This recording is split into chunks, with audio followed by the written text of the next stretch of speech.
Now, this year has been difficult. The building has been very empty. However, Carson still comes in most days. And sometimes he'll stop by my office to just ask some questions. He'll be reading a news story and he becomes curious. He just wants to stop by and ask questions, talk about a variety of topics, although typically they're related to financial markets or maybe insurance. So we've talked about the GameStop fiasco, the impact of legislation on different aspects of financial markets. And he's asked me my overall opinion about the direction of the markets, but I had to inform him that I can't predict the markets. Otherwise, I probably wouldn't live in Bloomington, Illinois. No offense to people in Bloomington, Illinois. But in these conversations, in fact, with most of the interactions I've had with him over the 18 years that I've been at ISU, Carson has had this unrelenting curiosity. And I've thought to myself, if I ever get to having close to 46 years on this campus, I truly wish to have the same unstoppable curiosity that he still has to this day, and the same enthusiasm that he still has to engage with others, including faculty and students. The College of Business was founded in 1967, just a few years before Carson arrived on campus. But he was actually hired by the Department of Business Administration. The Department of Finance and Law, which is what it was originally called, hadn't yet been established. Said another way, the department, now Finance, Insurance, and Law, has never gone a single day without Carson Varner. It will be a new experience for us. In fact, just through habit, I scheduled a Varner to teach international business law next semester. Thanks, Katrin. Carson, thank you for your 46 years of service, for your sustained and significant contributions to the College of Business, International Business Program, and to the Department of Finance, Insurance, and Law. We'll miss your enthusiasm in the classroom and in the hallways. Though you'll be missed by students, I know that the Varner name will still have an impact on future generations of students through the International Business Institute. So once again, on behalf of everyone in the department, thank you, congratulations, and best wishes to you. And with that, I'm going to ask AJ to give Dean Samant to give his COB congratulations. Thank you, Dr. Ribbons, and good evening. It is wonderful to see all of you. I would have preferred to meet you in person, but it is what it is. Our International Business Program is one of the jewels of the College of Business, and our alums are a glowing testimony to the success of this program. This fine program did not come about by chance. Doctors Iris and Carson Varner have put in many years of effort and nurture to grow this program. We have named our International Business Center the Carson and Iris Varner International Business Institute in gratitude for all they have done for us. I will never forget the day when Iris, Carson, Tony Birmingham, whom some of you may know, and I had lunch together at Medici's. That was back in the old days when in-person meetings were possible. During the course of lunch, somewhat casually, I asked Carson and Iris to gift $1 million to the college. The silence that followed my request was deafening. I don't know how to describe it. A few days later, Carson came to my office with a very, very happy announcement. Given the nature of his announcement, he could very well have summoned me to his office. But that is Carson. His modesty is legendary. He came to my office to inform me that he is gifting $1 million to the College of Business. I did not know what to say. Naming the International Business Institute in honor of Carson and Iris is the least that we can do for them. Some of you may know that Carson is a frequent contributor to articles in the Pantograph. I've enjoyed reading his articles. His self-deprecating humor is amazing. His modesty is amazing. I cannot find the words to thank Carson adequately for 46 years of service to the College of Business. Many generations will benefit from the philanthropy, the kindness, the generosity of Carson and Iris. With the gift that they have made for international business, we will be able to fund scholarships in perpetuity, thanks to the generous gift that they have made. Carson and Iris, I don't know if you know this, but you will be immortal in the College of Business. Now that Carson is retiring from the College of Business, I would like to wish him and Iris the very best. And I would like to humbly request that they both continue to stay in touch with us and visit us as frequently as possible. Again, thank you very much, Carson and Iris, for all that you have done for us. Back to you, Barb. Thank you. And I'd like to invite everybody who is on the Zoom, if you would like to chat a greeting to Carson or share a memory of Carson, I will print those out for him later. You can chat questions along the way that we can give to our panelists as they go as well. But I have to add my personal thanks to Carson and Iris for everything they've done, and especially Carson, because during these lonely pandemic days, he's been the bright spot to come in and chat with me every day that he's around. And so part of the motivation for tonight was to share the careers of 4 alums. And we're actually going to start with I'm not going to say the oldest alum, I'm going to say the alum with the longest career. And he actually has a story, a Carson story to share. And so I'm going to turn the microphone over to Jerry Worth, who is our first alum presenter. And Jerry, you can feel free to start with your Carson story and then go right into telling us a little bit about you. Thank you, Barb. Good evening, everyone. I think with that introduction, I better start with the Carson story.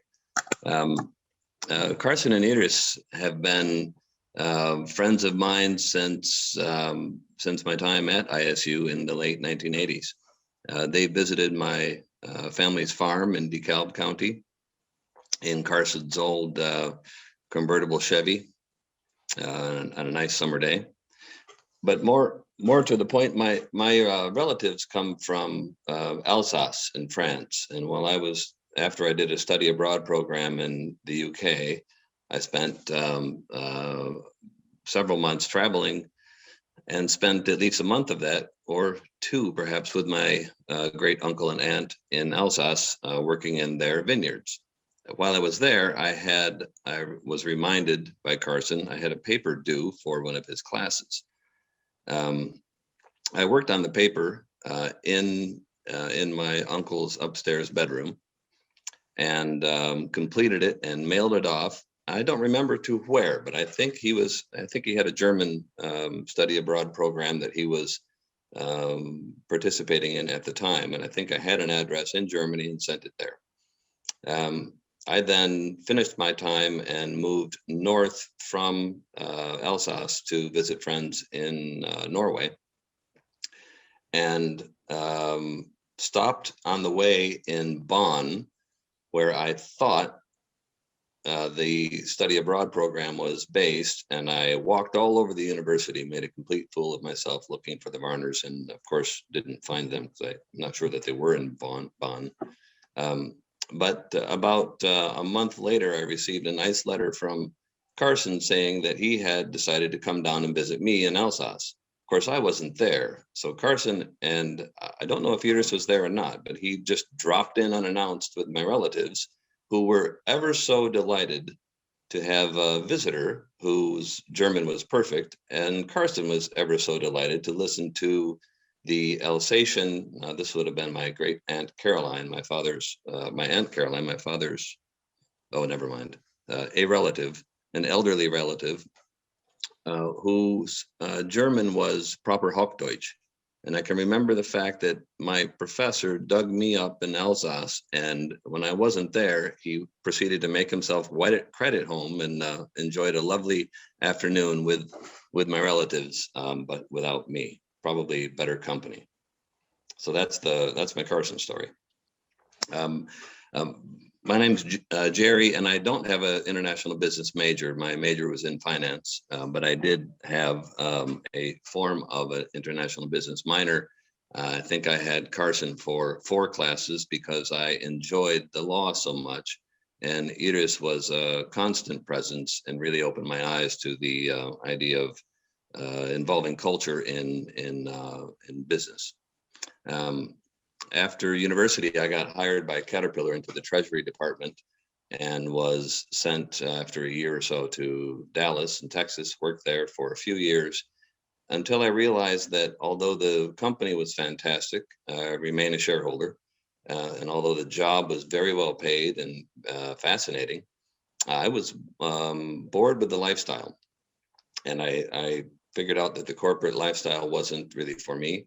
And so I joined in 1991, I joined the Peace Corps, and they sent me to the former Soviet Union. You can see on the map on the right-hand side of the screen, the small countries of Estonia, Latvia, and Lithuania, the Baltic states.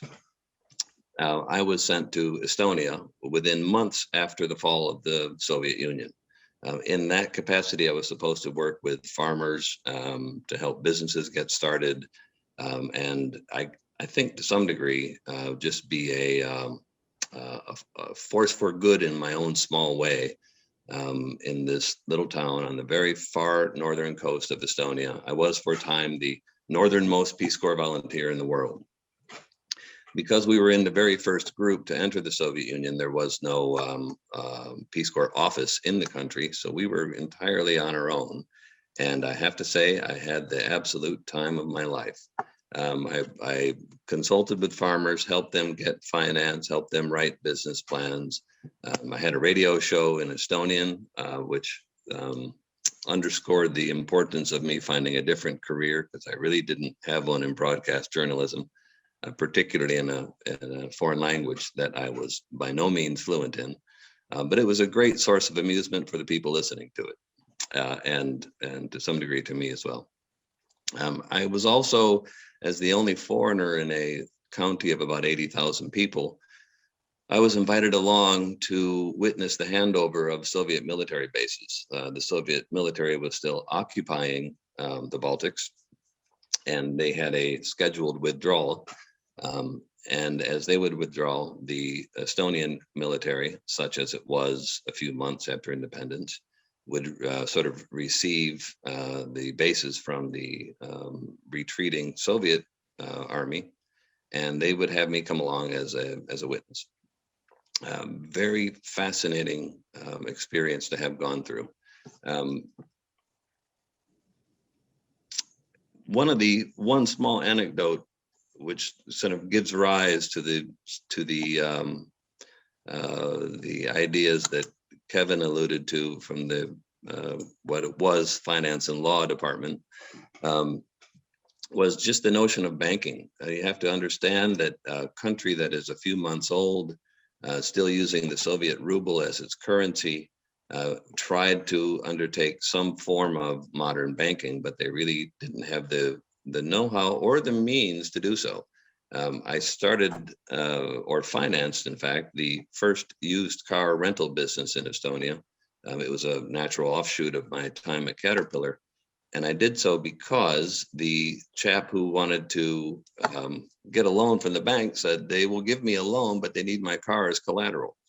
I said, well, they need a lien on your car. He said, no, they have to park the car in the bank car park in order to be sure that their loan is safely given, which somewhat defeats the point of the loan in the first place.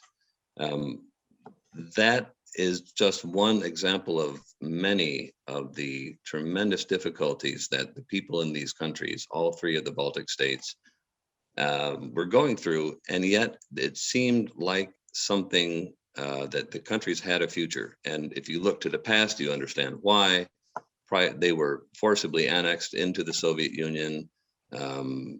They had been part of Tsarist Russia in the early 1900s and then had independence. And at the end of World War II, they were taken again. Prior to that time, the per capita income of these countries, at least Estonia and Latvia, was on par or higher than any of their Scandinavian or Nordic counterparts. They were truly taken from the European family, which they rightly felt they belonged to. And that made it kind of easy for me to stay after Peace Corps because by then I did know the language. I knew my way around, and I figured that not many people did, and this could be a land of opportunity. And it was a fascinating place to live, with dramatic, fast change, introduction of their own currency, the first independently elected parliament, the dramatic change to a market-based economic system. It was really a fascinating place to be. But I didn't have any money after Peace Corps because it doesn't pay very well as a volunteer. So I looked for a job, got one with PepsiCo, and worked with them in business development across all of the Baltic states on the Frito-Lay side of the business. That paid extremely well, but I really did not like the industry. I didn't like the daily pressure on sales, particularly of a product that I wasn't very fond of myself.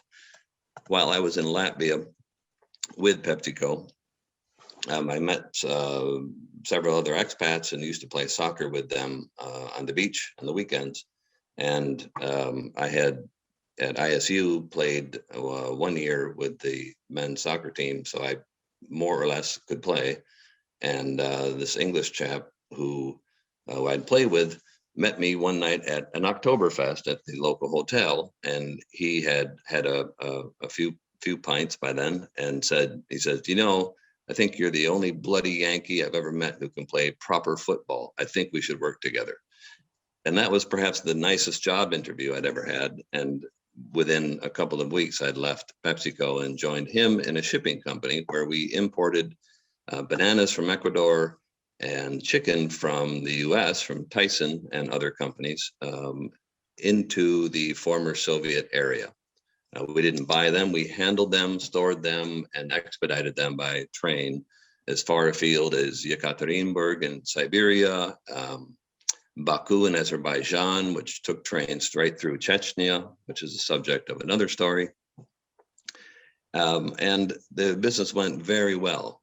I was a minor partner, but it was also subject to the politics of the time. All of this chicken trade, which George Bush Sr. had started as foreign aid, it became $1 billion a year business. And the vast majority of that chicken was traveling through the Baltic ports. And Russia, of course, was not a great fan of the Baltics at the time and still isn't. And it was the first company I was in that I bankrupted simply because Russia shut the border. And the chicken and the bananas couldn't get across the border. With that, no revenue, and with no revenue, insolvency was just around the corner. I learned from that although the shipping industry was fascinating, it was too subject to influences that I could not mitigate, insure against, manage, or even anticipate to some degree. And the political risk of that industry was just too much for me to consider getting involved in a bigger way. So I moved on from that to what did I start in at next? We started in with real estate. We took our extra profits from the shipping and had bought some buildings and developed them, and things went well with those. And although we didn't start with any capital, we were able, because I would say of our background grounding in finance at ISU, that was polished to a shine with my time at Caterpillar. And we were able to talk banks into giving us kind of an obscene amount of money without a great deal of equity from ourselves. And we got into the real estate business by buying shopping centers. I have one American partner, same age, not an ISU grad, don't think poorly of him. He and I started buying supermarkets simply with the rationale that in all of our time, we never remembered supermarkets ever changing their locations. So as tenants, when we owned a building and they rented the premises, we expected the cash flow would be reliable, and we could therefore use a great deal of leverage from banks and be able to plan on being able to pay those loans back. It went so very well that our initial portfolio of 3 grew to, I think, the largest in the country. We had probably 11, I think, of those, 4 of which are photographed here. You can note the one on the top right looks like an old Soviet monstrosity, which is exactly what it was. And at the same time, because of its location, it was the best single store that grocer had in terms of their revenue. So we got the highest rent. The business was fascinating and spellbinding to the point where we wanted to get more and more and more.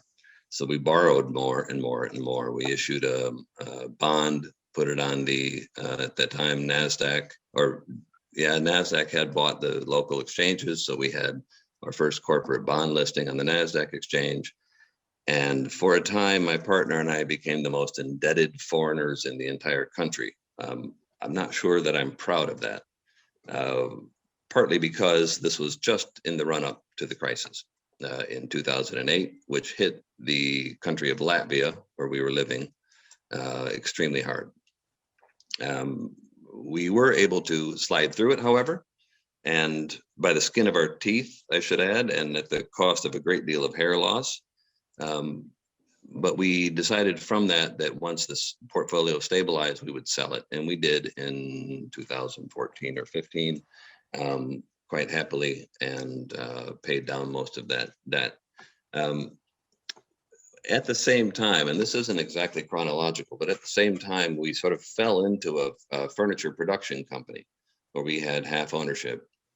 And the company was interesting to us personally because it takes recycled timber from houses that are being renovated. They remove the old floorboards and timber, and we would collect them usually for free and rework them into new furniture. The little coffee table there in the top left is called the Hulk table, and that is completely solid wood. And I would say probably ideal for a college apartment, speaking from memory. The company was interesting. Our dividends were paid in all the furniture we wanted, and our wives eventually suggested that we had enough of that furniture, and so we did eventually sell our share in that company. But for a time, more than 10 years, we were also involved in manufacturing and to some degree recycling. That's how I like to think of that business. Also not chronological, but we on the side, after we sold one building, we took our profit and bought the place that you see in front of you. The yellow building on the right was in bad condition, so we got permission to knock it down, saved the facade and kept it propped up, sort of like this, with big bars, and then developed a hotel, which is what this is. Both the old portion and the new portion are about 250 room hotel, which we were developing, also supported by a bond issue. And this was running up to the crisis again. And we saw the crisis coming. We could see changes in the market pricing, construction prices, cost of cement, labor, and we didn't like the high proportion of our total portfolio that was in this hotel, so we decided to sell it, and we got out the last day of 2007 quite happily. So that ended our interesting experience in the hotel industry. The hotel is still operating and doing very well. As an aside, because of my Peace Corps background, I was never very far away from charity, and I with the help of a U.S. ambassador, had come upon the idea of starting a charity in Latvia. Going back to ISU in 2000 and I think 2004, and I suspect much thanks to both Iris and Carson Varner, I was inducted into the College of Business Hall of Fame.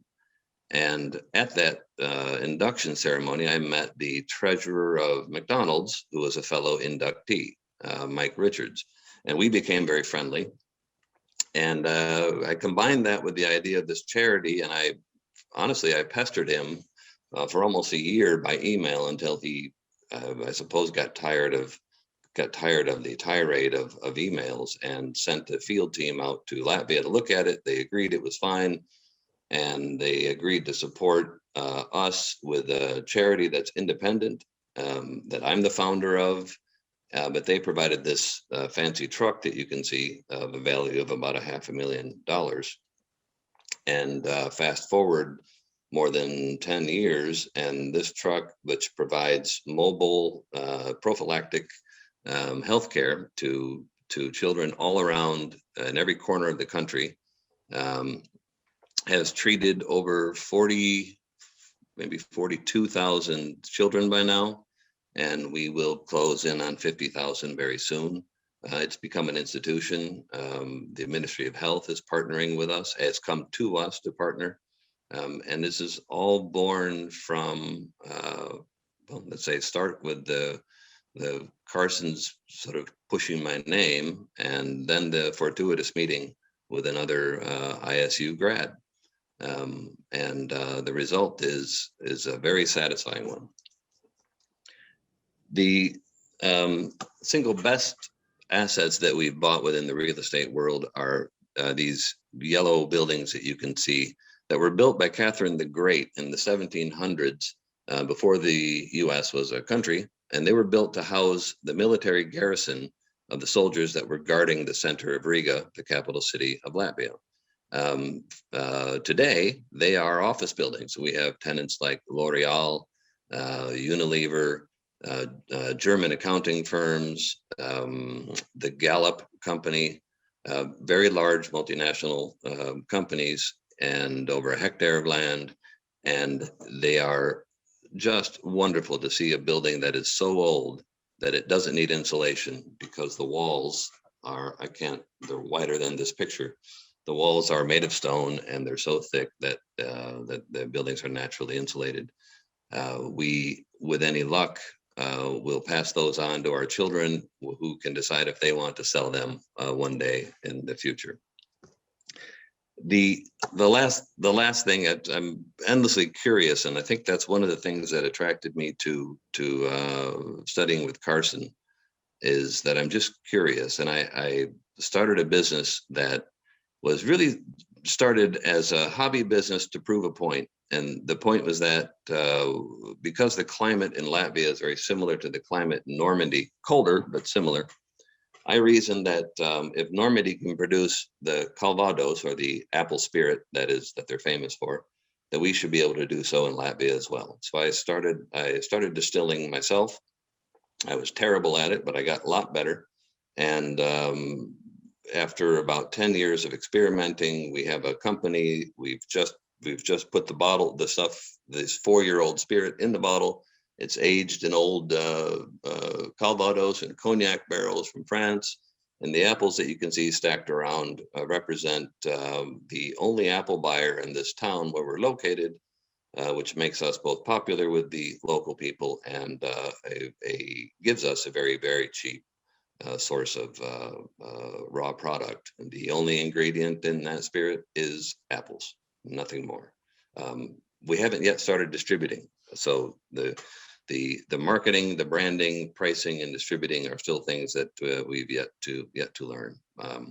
In summary, I'd say that the combination of finance and international business has led me down a kind of a twisting, winding career path that has and continues to be just fascinating.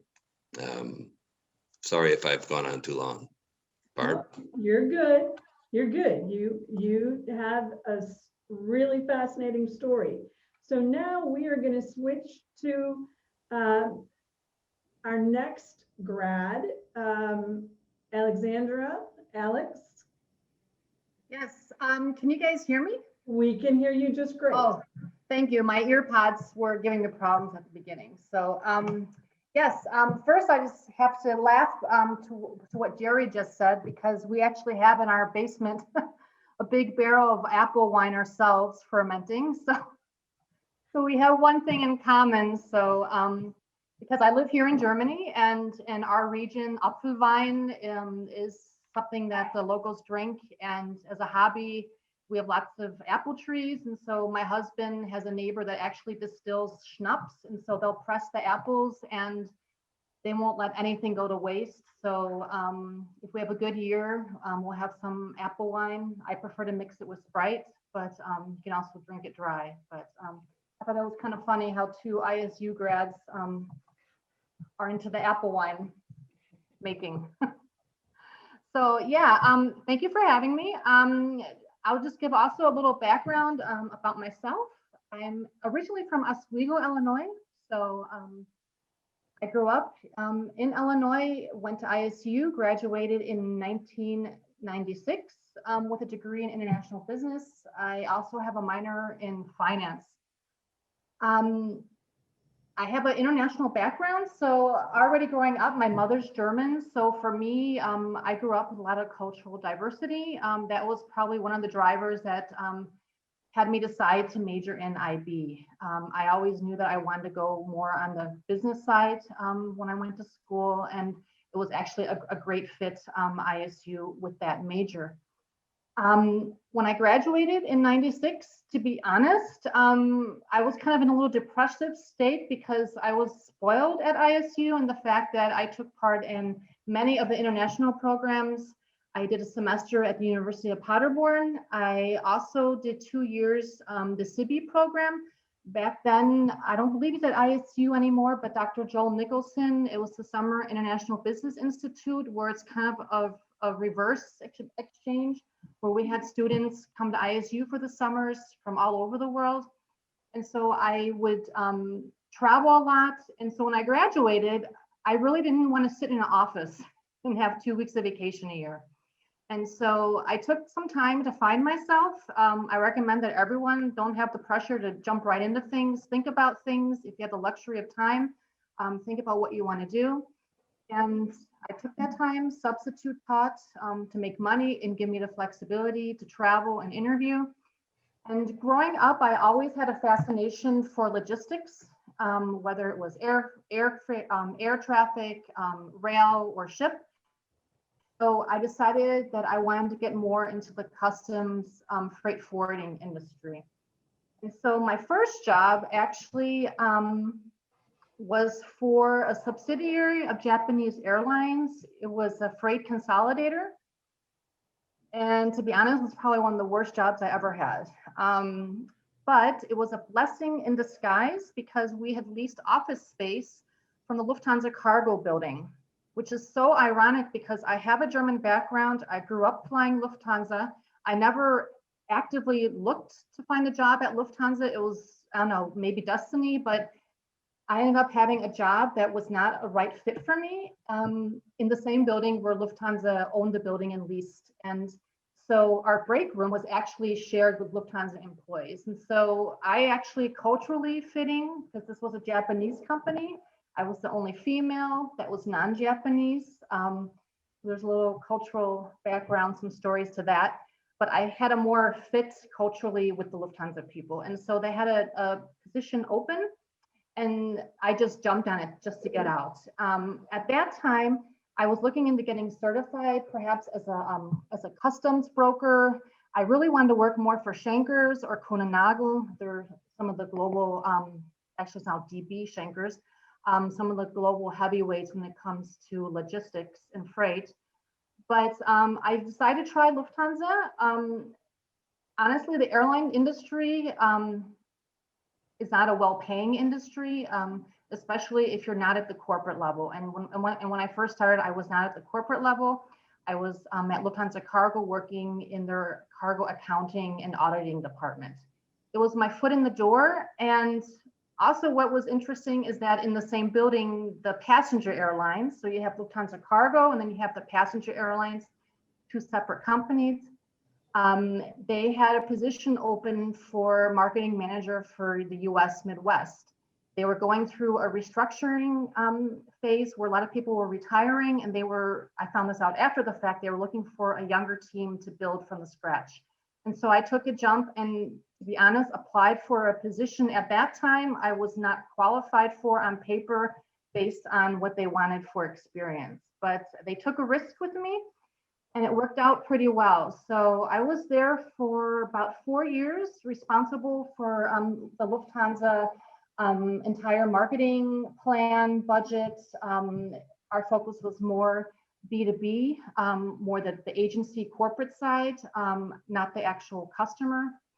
I was there for 4 years. And funny enough, my friends and I decided to fly to Munich for a weekend. It was Oktoberfest. And when you work for an airline, sometimes you have the luxury of just getting on a flight really cheap. And so we flew to the Munich Oktoberfest, and that's where I met my future husband. And so at that point, I was in Frankfurt a lot for business anyways. And so that allowed our relationship to develop. And that's where I then had a long talk with my boss at the time, who was very supportive in people development. Ironically, at around the same time, I had been in my position for 4 or 5 years, and he was one of those managers that had the 5-year rule. You know, if you're in the same position for 5 years, it's time to move on or up. And so, excuse me, he actually wanted me to go to our North and South America headquarters in New York, which for me was not too appeasing. And so I said to him, I said, Peter, what's his name? I said, Peter, can you maybe move me a little bit more east? And he's like, what do you mean? I go, well, my boyfriend at the time asked me to marry him. And so we have to make a big decision. And I said, I love Lufthansa. From a corporate, this is probably where I'm different than Jerry. I actually like the corporates if it's the right fit and the right company. A corporate type of a career can fit the certain people. So I said to my boss, I don't want to leave Lufthansa. I can still bring a lot to the company, and I know the company can bring a lot to me. And so I then applied for a position at our headquarters in Frankfurt. So I had to technically quit my US position, and I got hired on a German contract. So I'm actually a permanent expat here in Germany. I've been in Germany since 2004. Crazy how time flies. And my positions were always and still are in the sales community. So if you look behind me, you'll see many tail wings. I actually work for the Lufthansa Group. We are a group airline. I feel like I'm doing a sales presentation, but you see the Austrian Airlines, you see Lufthansa, and then you see Swiss over here. We have many other airlines in our portfolio, and actually many other types of logistical and business services. But so I work for the Lufthansa Group in Frankfurt in the sales organization, and mainly my roles have been in business development, looking at our sales channels, looking at opportunities, looking at strategic, where we want to position ourselves as an airline, who are our partners. And then, this is probably some career advice. Even within a big company, you can also further develop yourself into not just position moving vertically, but also horizontally, and most important, learning new skills. And this is probably also some good advice, is that you need to sometimes step out of your safety zone. And that's where I then got more into the business intelligence IT side. And So my current role now is working within our BI community for sales. That's ensuring that from a business analytical side, we have the tools, we have the data that we need in order to base our business decisions on. It's very big encompassing. It's not a data science role, but it's more on how to support the sales communities globally for the Lufthansa Group to ensure that they have the data and the tools they need to make their decisions. That's where I'm at right now. I love the airline industry, but with COVID, it's been a roller coaster ride the past year. And the future is probably going to get a little bit more rockier, but it's still a fun ride. So it's very stressful at the moment, but COVID's a game changer, and a lot of industries will have to adapt. The airlines are adapting. Okay. That's where I am right now. So, All right. Thank you. We'll move on and we will hear from Mimi. All right. I feel like as the newest grad, it's a little hard to follow up with such full careers. But I guess I'll do the best I can. So thank you to everybody. Honestly, part of my experience, especially with international business at ISU, has truly brought me where I am today. If it weren't for everything I learned from the IB Institute, my internship in Beijing and things like that, I probably wouldn't have the understanding of the various cultures and business practices and things like that, that helped me in the role that I am in now. Post-graduation in 2013, I moved to LA to take a sales role with News America Marketing. I feel like I had a major in both marketing and international business. I thought, maybe sales could be it. Definitely not. Wasn't necessarily my cup of tea. And I think kind of in the same vein as Alex, I took a new role that I wasn't sure if I was really qualified for or was gonna like it necessarily, to get deeper into marketing at J2. They took a chance on me as well. I think my boss at the time saw something in me, and it worked out for the better. I've now been at J2 for about 5.5 years now, and I haven't looked back. I've changed a bunch of various roles within the company, but mostly focused on marketing acquisition, heavily in the digital space. And I currently manage the North America market as well as the EMEA region, which is Europe, Middle East, and Africa, which is much different than my focus back in college, where it was kind of primarily focused on Asia and things like that, but nonetheless still all very important.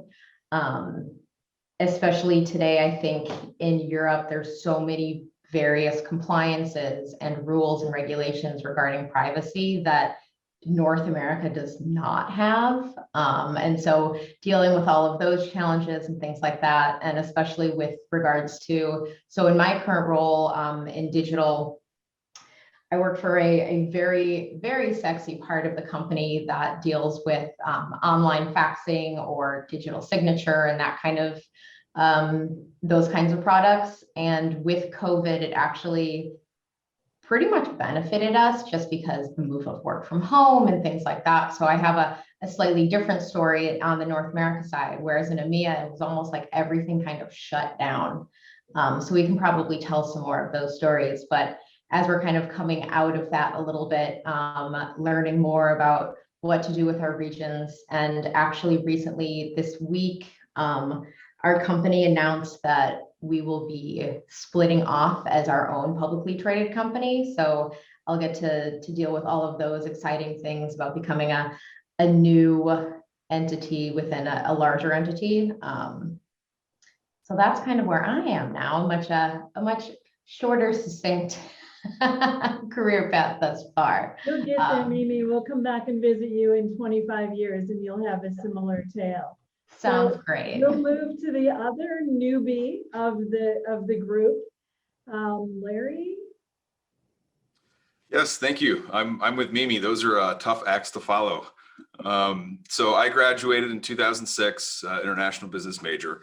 I grew up in the very diverse, bustling town of Morton, Illinois, which was about 20 minutes just west of Bloomington.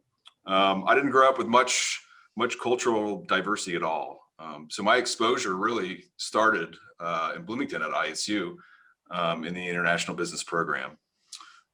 Started college in 2001, finished in 2006, took advantage of the study abroad program in France, I think in 2005 through ISU, and then spent a couple of years working as a contractor for Caterpillar as a field service engineer, which had absolutely nothing to do with my major.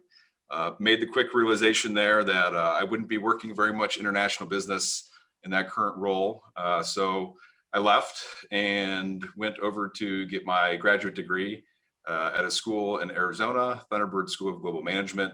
It's a small private school. It's since been acquired by Arizona State University in the suburbs of Phoenix. Did some study abroad while I was getting my master's degree. Studied in Egypt, in Dubai, through Thunderbird's program, and took an internship about halfway through my time at Thunderbird with Raytheon.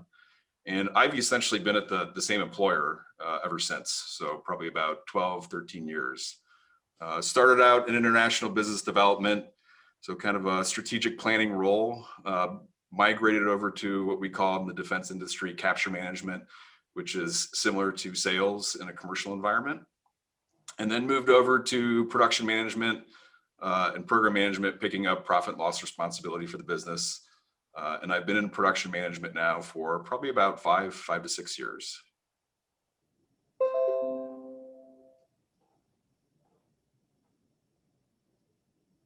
Okay. Oh, are you still there? I am. Okay. Awesome. That's it for my introduction. All right. So I have a couple questions that some IB students submitted to me to kind of kick off a little bit of discussion, but just to remind the audience, if any of you have questions, put them in the chat and we will get to as many as we can. So any of you, you don't all have to do it, but could each of you describe a challenge you faced during your career and how your IB degree helped you meet the challenge?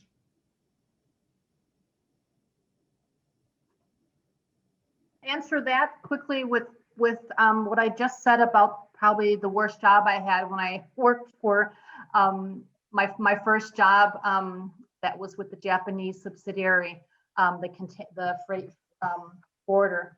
And it's more of a cultural thing. At ISU, I was fortunate enough to have one semester a Japanese roommate.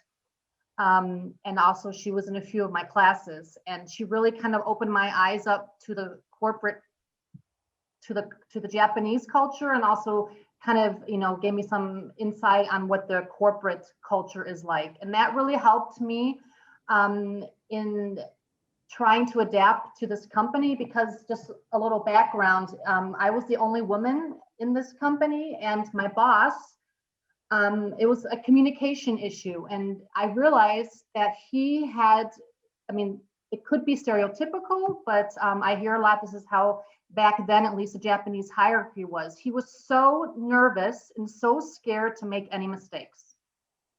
And he had a difficult time actually reporting to his boss kind of what was going down at my level. And so that was kind of where there was, for me personally, kind of a cultural where I couldn't work in such an environment, because I'm very open. And it's actually kind of funny because the German culture is is so different than the Japanese culture. Germans are very outspoken, especially at Lufthansa. We don't really have a vertical hierarchy. Even at work, our board members, we do, with the German language, you have, the formal and the informal, we're all on first name basis. So it's a little bit different with the culture I grew up with. And so I was very grateful that at ISU, in a lot of my classes, and also with my roommate, I was introduced a little bit to the Japanese business culture and just their culture, which I had no background before I went to ISU. So that helped me deal with the situation with my first job because I thought it was me, you know, and then I'm like, no, it's how he's reacting to his boss. He was just scared and didn't want to tell him things were going bad, but they were. And so I just wanted to add, that was the one thing when I saw the questions, that was kind of the first thing that came to my mind. Okay, anybody else want to address that one? Yeah, I can provide some context too on that question. So, you know, at ISU, learning about cross-cultural communications was my introduction here, and using tools like the Country Compass Navigator from Hofstede was kind of my initial exposure. I actually think it was through Dr. Peter Kaufman's international marketing course. And that academic foundation is what prepared me for what is actually the most challenging core aspect of my career, which is negotiating with foreign governments. And things that I learned in that tool and in that class, like power distance, uncertainty avoidance, long-term orientation, they are real and they definitely change from country to country. And using those tools to kind of give you an initial look before you go into a negotiation is always something that I try to practice. Okay. Anybody else want to address that one? I can address that one a little bit as well. During my internship in China, I think understanding kind of along the same lines, the vast differences of cultures and things like that. The internship I had, I was the only foreigner in a sea of everybody who spoke Mandarin and things like that, and understanding all of the various culture aspects, even, you know, how you get a business card, how you sit at the dinner table and things like that are just really important, because you never want to seem disrespectful, even though you're just, for lack of better words, clueless in some aspects. But I think really doing the research and understanding where you're going to be and who you're going to be dealing with before it actually happens is really important, because the slightest mishap that you might not realize could ruin an entire deal for you. But yeah.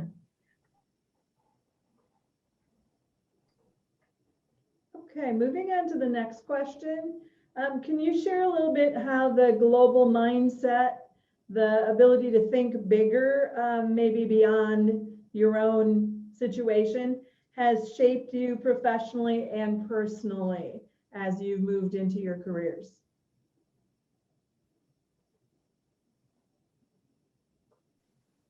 Yeah, I can address that question.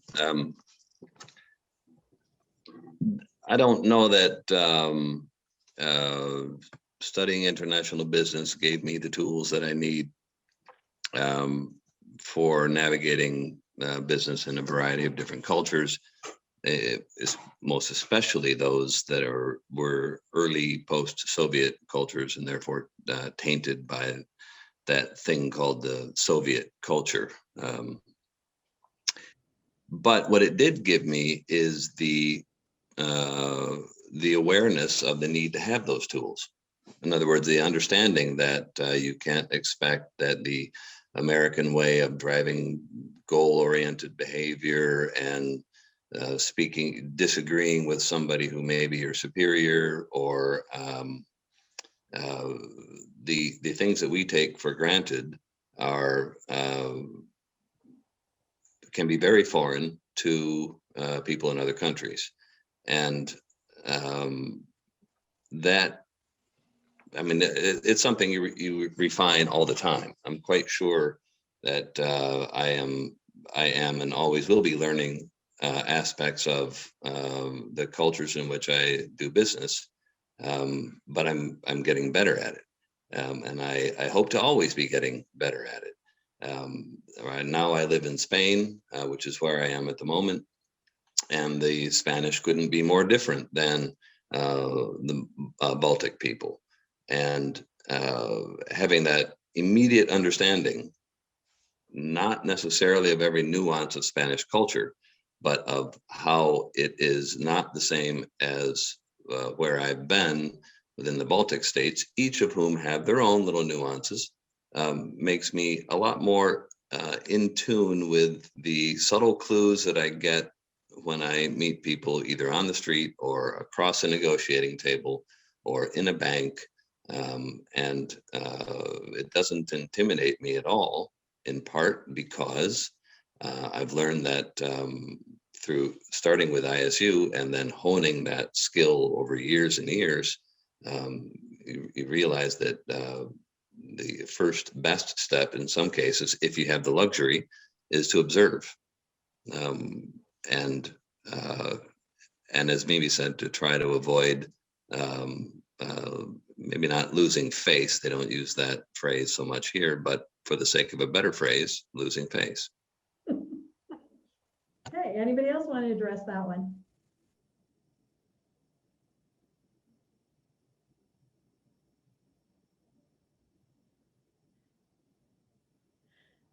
So some of the students had asked me to ask you guys, you know, we're all facing uncertainty with COVID.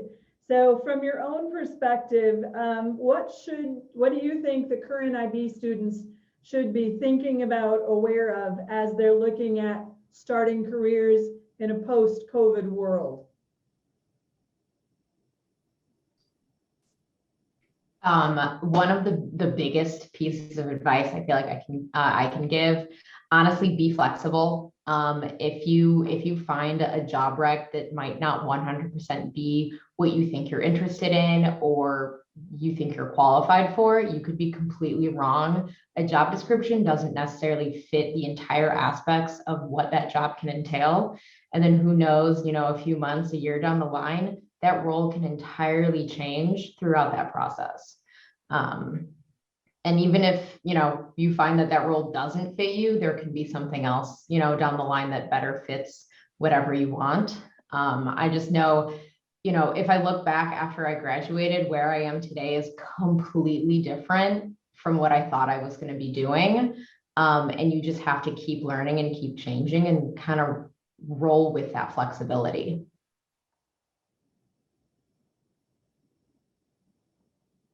Yeah. Okay, anybody else want to address that one? Yeah, I can. If I agree entirely with what Mimi has said. I certainly did not expect to be where I am, and that flexibility plays a major part in being able to kind of roll with it. And I guess I would add, regardless of COVID, I would ask or suggest that the students looking for careers ask themselves what they're after. In my case, I was really interested in working and living overseas. And that led me to, when it was clear that my time at Caterpillar was going much more slowly than I wanted it to, I eventually would have gotten overseas, but I was impatient. So I joined the Peace Corps. And that got me overseas. And I've never gone back since. It's been just about 30 years. So in that case, what I wanted wasn't a high-paying job. What I wanted was an interesting life. And I didn't even realize that at first. But if the desire is to live and work in a foreign country, then a job might not do it. Something like the Peace Corps or another aid organization or travel might be the way to get to another country. If it's a more standard sort of desire for a high-paying job, then that's my advice isn't really needed. If it's something that's interesting, then that again is different than living overseas or being paid a tremendous amount of money. I think understanding yourself, what it is you're interested in, what you're looking for in the short term, because in the long term, as Mimi said, you may very likely wind up in a completely different place than you expect.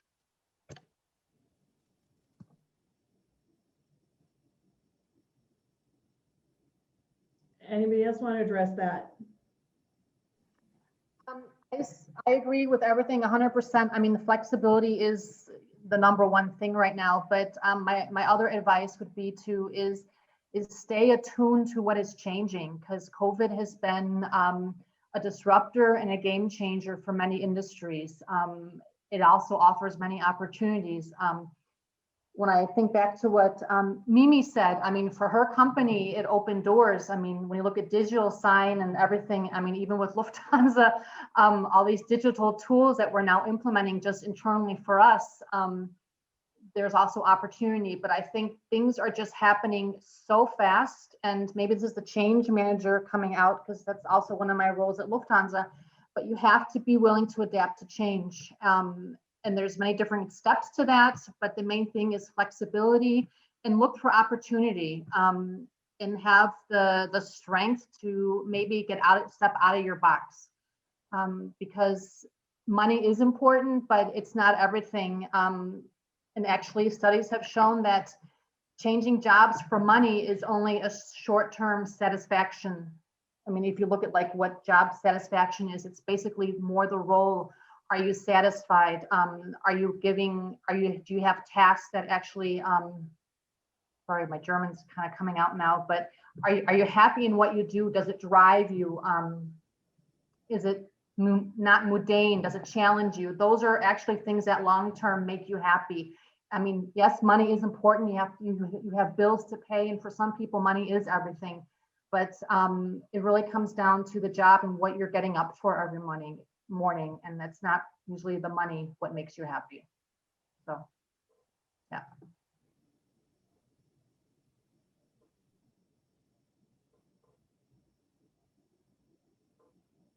What advice do you have for current IB students as they prepare for their career?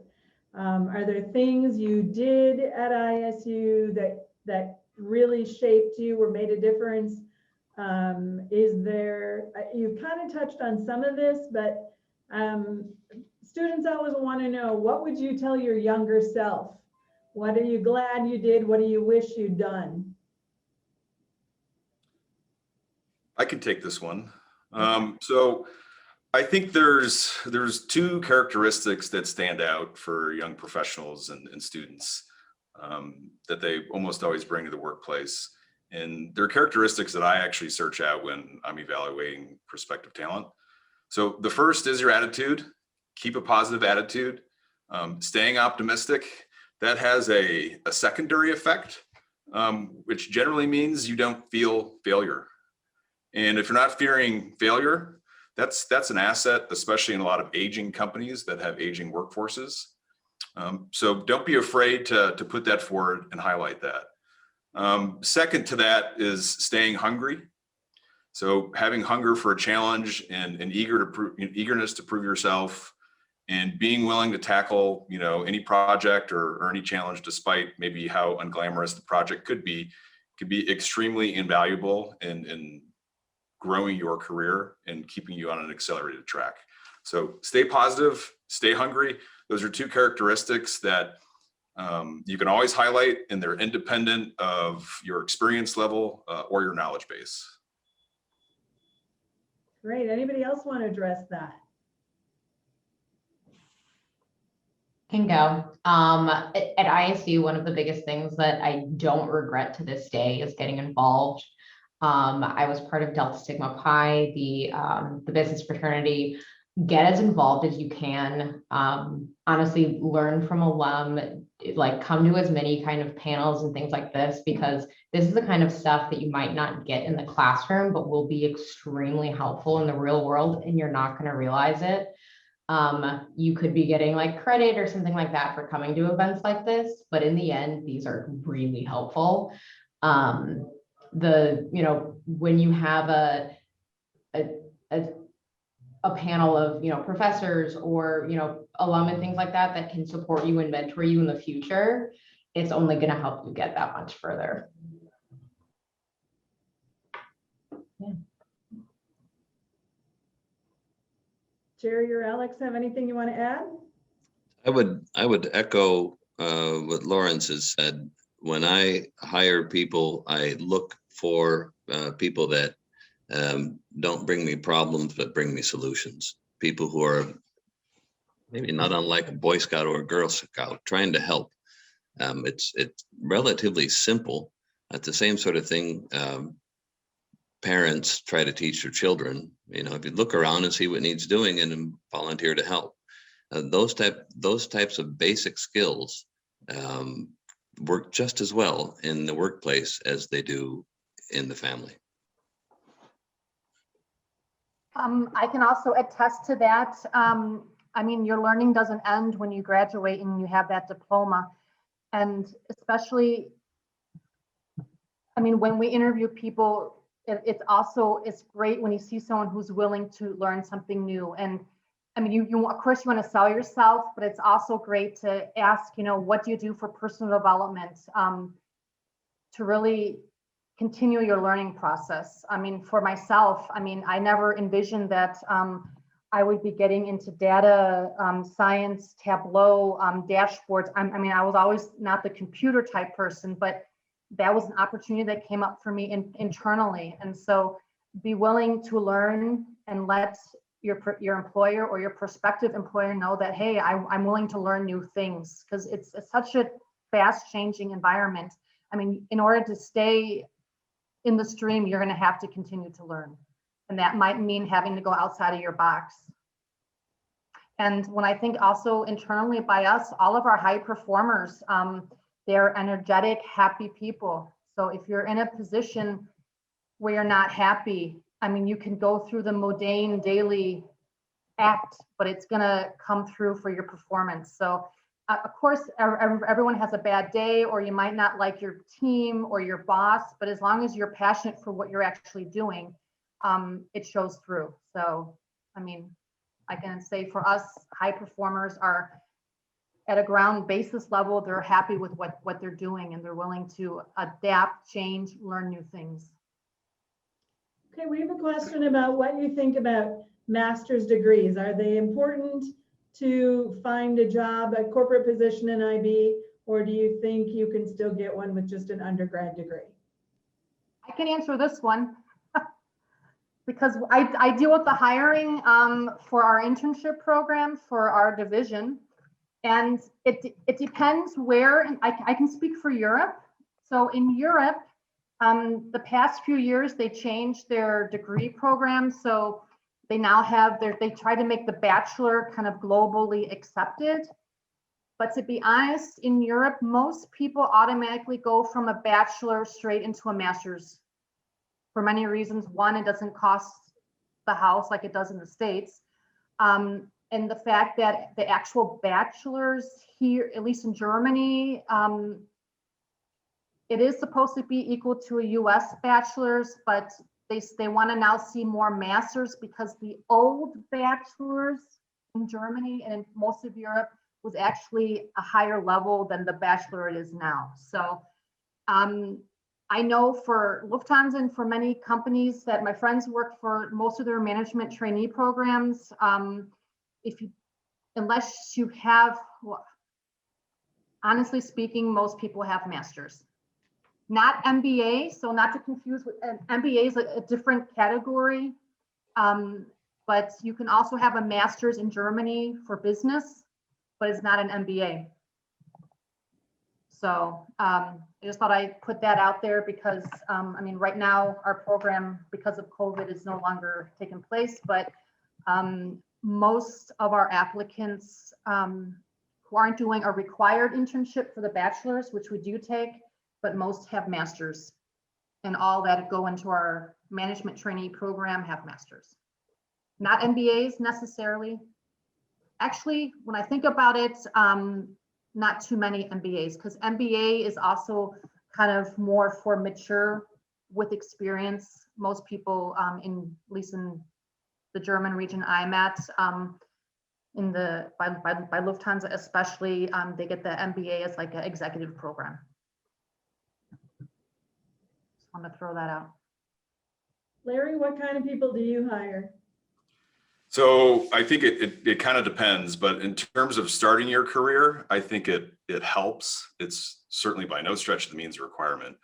I know in my industry, to reach a certain executive level, you'll be hard pressed to find executives that do not have an advanced degree. Doesn't necessarily have to be in business. It can be a technical domain as well, but certainly not to start. If you have the opportunity to go to a top tier institution, I think it's going to help a lot more, certainly. But not a requirement, it'll help. But in the States, advanced degrees cost a lot. And so sometimes it can be really helpful to link up with an employer who's willing to pay half the bill or all the bill. Okay. Zach wants to know, what are the biggest tools you got from the Peace Corps? And is that is it something you would recommend? Well, I'm not going to recommend that anybody joins the Peace Corps. That's a decision you have to reach yourself. It was one of the best experiences of my life. In terms of tools that it gave me, there were many. One was, it really refined my sense of adventure. I mean, I was dropped just about like being a parachute dropped into a country. Well, okay, not. I was delivered there in a car, but there was no one there to supervise or assist me. I had a few months of language training, and then I was on my own, quite literally, and I loved it. It was just the best experience ever, and it gave me not only the sense of adventure, but also that sense of independence, that if something needs to get done, I need to do it. I can't look to the Peace Corps staff to help me out with the problem. I need to sort it. If I can't communicate clearly, I need to get better at the language. A radio show forced me to do that. Every Wednesday at 2 p.m. I had to go on and make a fool of myself in Estonian, and by the end of the time, I was actually rather good.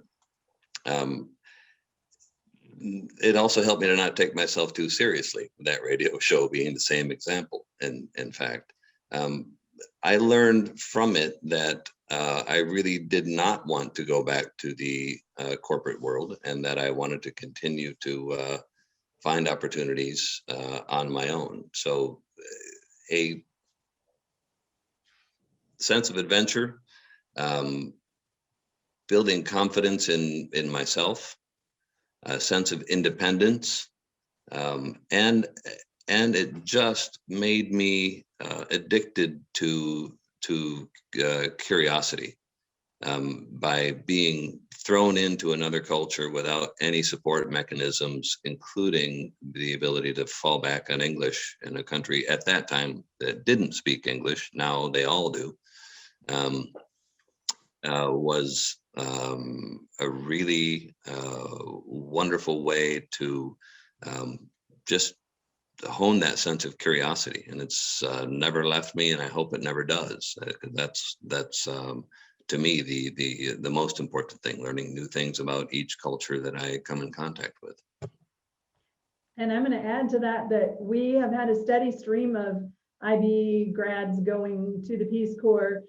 Probably about every 2 years, we have one or two. We had two away in the Peace Corps when COVID shut it down, and they had both just gone out in the previous few months and were super disappointed to be pulled back here. So you started kind of a whole stream of people that have gone over the years. So that's exciting. We have one more question here. In the tough and challenging times in your career, how did you stay positive and motivated? Are there things you can share that helped you work through those tough, challenging points in time? Anybody? So I had an experience negotiating a contract with a Middle Eastern customer, foreign government.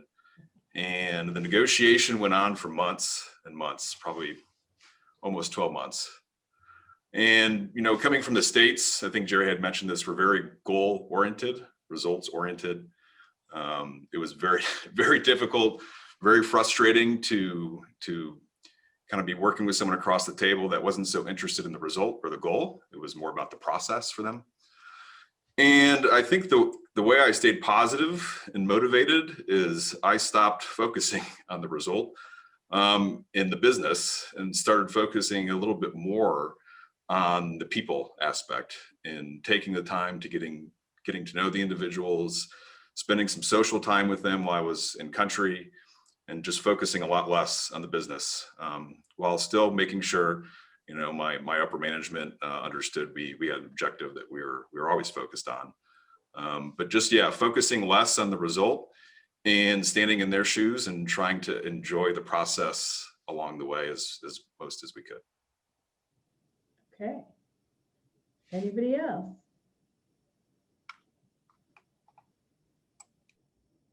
I think sometimes you just have to have a sense of humor on things. When we had a funny story at work years ago. We were negotiating flights for where was it? But it was we had invited the party included from Nigeria, like their minister of transportation, and it was a female. And Lufthansa has a training center that's kind of like a hotel. And so we actually had the meetings there. And it was kind of a cultural thing because this minister expected that her clothes would be pressed. So, I mean, it's not like a real hotel where we have those types of service levels. It's more like our training base. And so, yes, you have Wi-Fi or pool, but you don't have someone you pick up the phone and say, listen, I need to have my clothes pressed. And so my colleague and I did it. She never knew who did it, but we wanted to keep this person happy. Just little things like that. And, you know, we just kind of sucked our pride and said, all right, you know, we're going to make this woman happy. So we pressed her clothes for her. And afterwards, we had a drink at the bar, three of us, and we laughed about it. So, I mean, it was not in our job description, but yeah, when you're dealing with traffic rights and routes, yeah. Good example. Anybody, Mimi, Jerry, have any advice? I guess the level of advice I can give when I realized I needed to leave my first job, when something just really doesn't make you happy anymore, just kind of take stock and realize, okay, it's time to move on. I think that was kind of tough because I had a lot of friends and people who I got really close to at this role, but in the end, this isn't what was going to take my career any further. And the place I am now, I've met some of the people who are going to be in my life for a really long time. I've actually been in some of their weddings, like met my current boyfriend through them and things like that. And it's just, you'll realize, I think, internally how happy you are when you find the place that's the right fit for you, both just like outside of work and inside of work, and you'll be able to tell like if this is the right role for you. Okay. Any closing thoughts? We have about 5 minutes left. So anybody have something they want to share we've not touched on?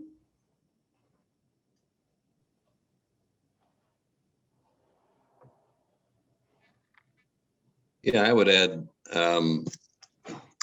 the question of language, and it's not just speaking the language; it's speaking the language in the culture in which that language is spoken.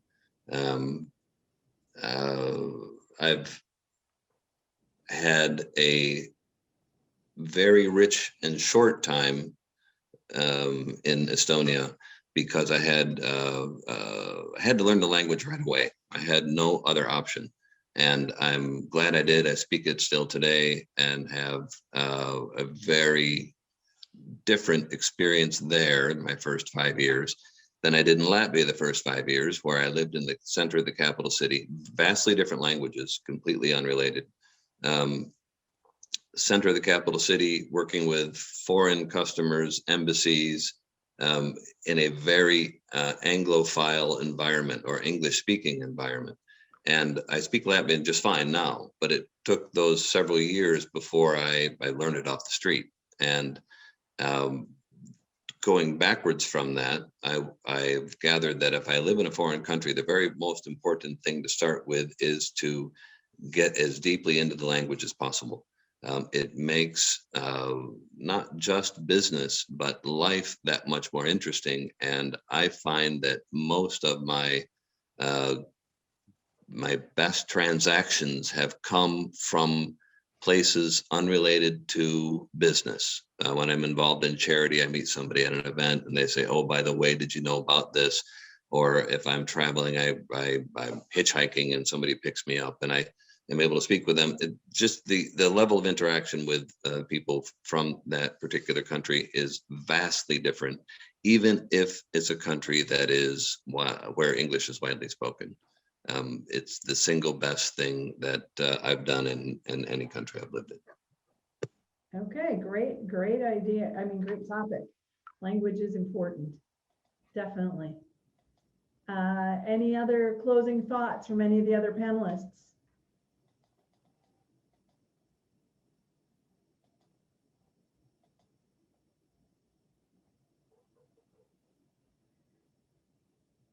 Carson, you've had to be quiet and listen as we celebrated you and as you've seen the fruit of your and Iris's labor in these 4 careers. Is there anything that you would like to say?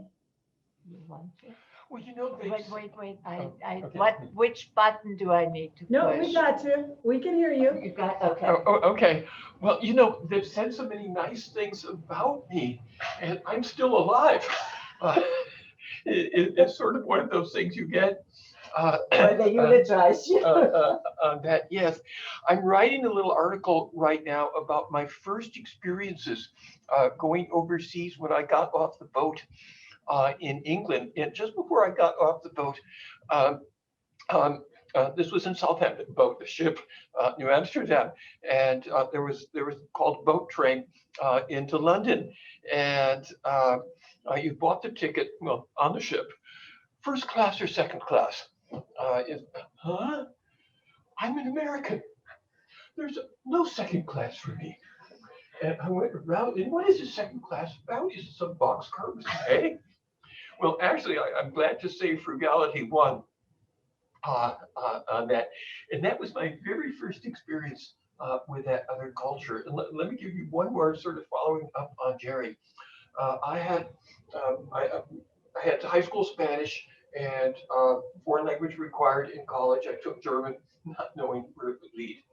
And in Germany for the first time, and I met some people in London, was going to visit them, and I stopped at a gas station to ask questions. And this guy was very patient, and it was in German, and he explained it. And then at the end, I said, "Do you speak English?"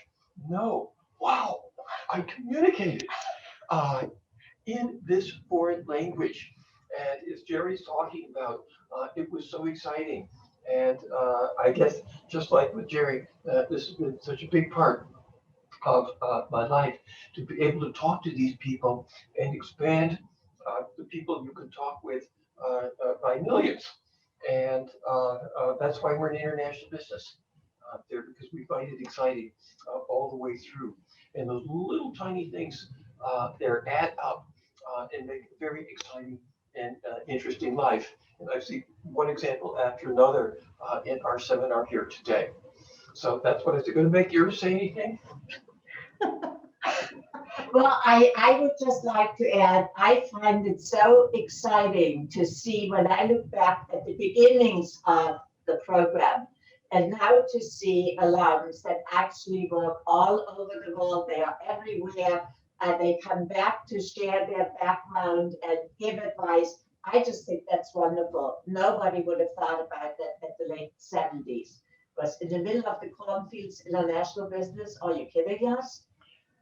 So I think that's wonderful. Thank you. And it's exciting. It was exciting to hear these different Illinois people and to see where they've gone. I want to echo that. I'd like everybody to join me in thanking our panelists for spending their time with us today. While, you know, COVID has done some crazy things to our world, it's pushed us to using more digital, and that means we could have a panel of people from very far-flung places to be together and to share ideas. And it was very cool to hear them bouncing off of each other and building on each other's ideas. So I think a lot of you students probably got some themes that are really important and they've been durable across these different decades. And to me, that's a really powerful message from today. So thank you, Jerry, Alex, Mimi, and Larry for being here with us. I really appreciate that. And you're getting all kinds of little thank you messages in the chat.